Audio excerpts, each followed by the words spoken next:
Hi everybody, it's Maria Willis from cardbomb.com and I'm so glad to have you joining me today for the Save the Crafty YouTuber video hop. For today's card, I will be using products from Tonic Studios and I will be showcasing this fun, super messy stained glass window technique.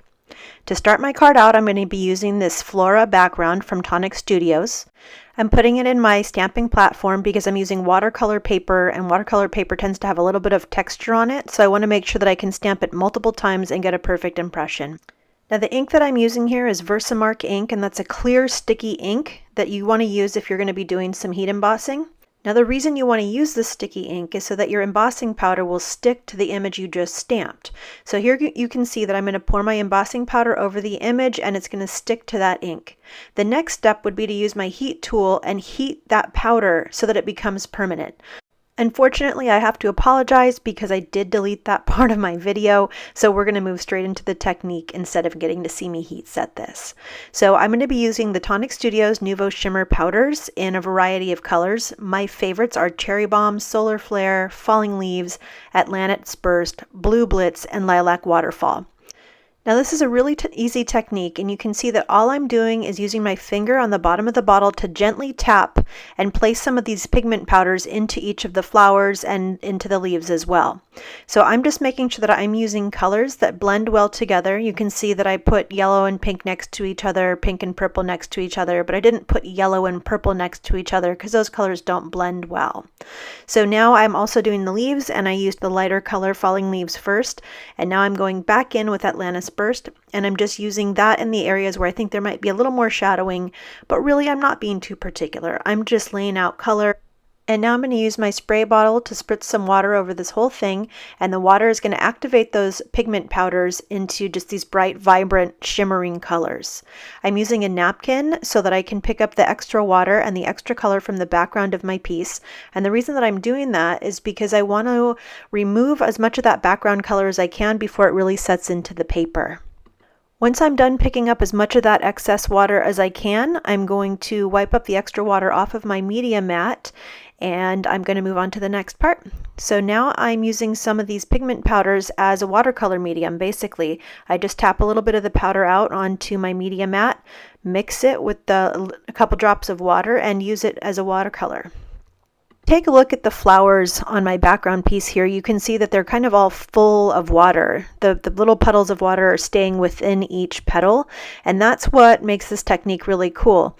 So by heat embossing that image there in the first place, the heat embossed edges of the stamped image create little borders, and the water that I sprayed down stayed within those borders. So it's also helping to keep the colors in place instead of having them all run into different segments of the flowers.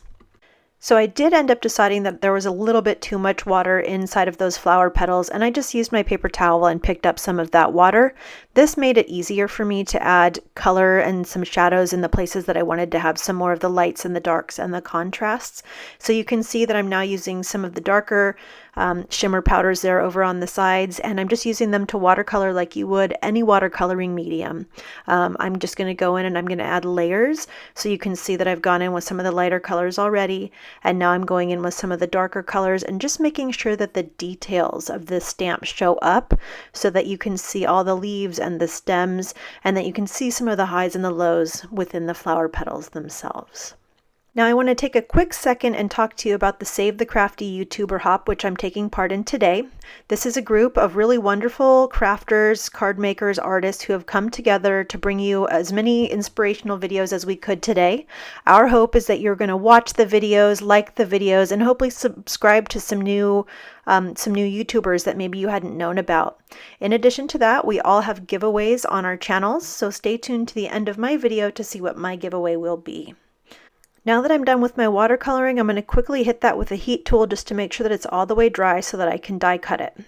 Now I don't know if you've seen one of these before, but this is the Tonic Tangerine, and it is the best manual die cutting machine that I have ever used. It comes with 4 different plates, but here I'm going to show you the top plate and the cutting plate. And so I'm just going to put the image that I've just watercolored down on the cutting plate, my die on top, and then I'm going to put the top plate on top of that. That's the sandwich I'm going to use, and it's like such a no-brainer because all of the plates are labeled. You just put it in the side there and crank it through, and it really only takes one pass through to cut everything perfectly. This has metal guts instead of plastic guts, so it doesn't get the wear and tear that some of the other machines do. It's really going to last me a long time. Okay, you can see that that cut perfectly in one pass, and now that I have that cut out, I'm ready to start putting my card together. So I've decided to go with a black base, and I'm going to use my Nuvo Liquid Deluxe adhesive to adhere it. I just put a thin coating of that on, and I'm going to center it on that black background.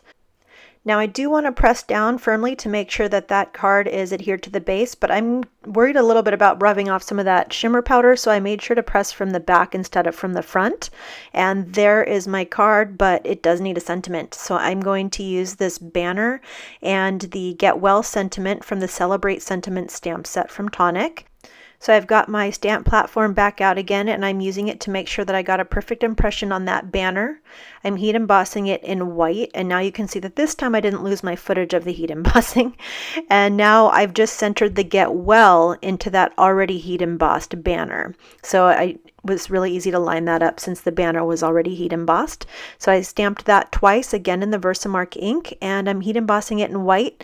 I did get a couple little specks of that embossing powder outside of, where I wanted it to be, and so I just used a paintbrush to whisk those off before heat embossing.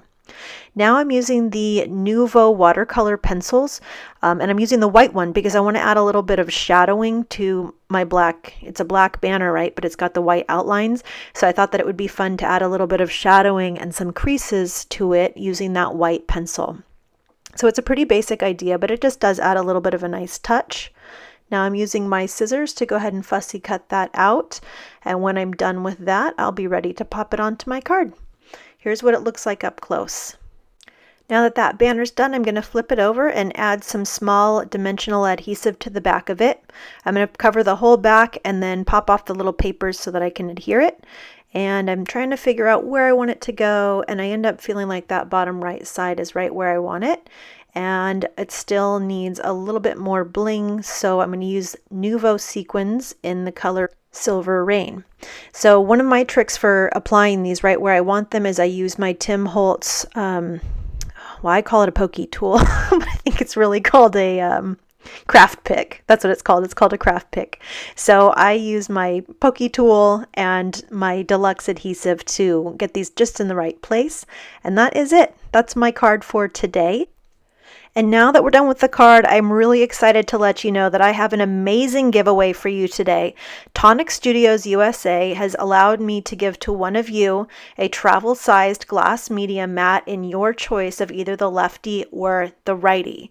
So this giveaway is good for people who live in the continental US, and you have to just leave a comment on this video by April 5th in order to win. So this comes complete with its own travel case. It's just like the big ones, but in a convenient travel size, and you could win it just by leaving a comment. So a huge shout out to Tonic Studios. Thank you so much. And here's a close look at all of the companies who have sponsored this hop today. There are a lot of really wonderful companies, so if you have the opportunity to support any of them, please do. Now, if you'd like to continue on with the Save the Crafty YouTuber hop, I've put the link to the next YouTuber in the description below, so go ahead and click on them and continue on. Have an amazing day, you guys. Thanks so much for stopping by. Bye.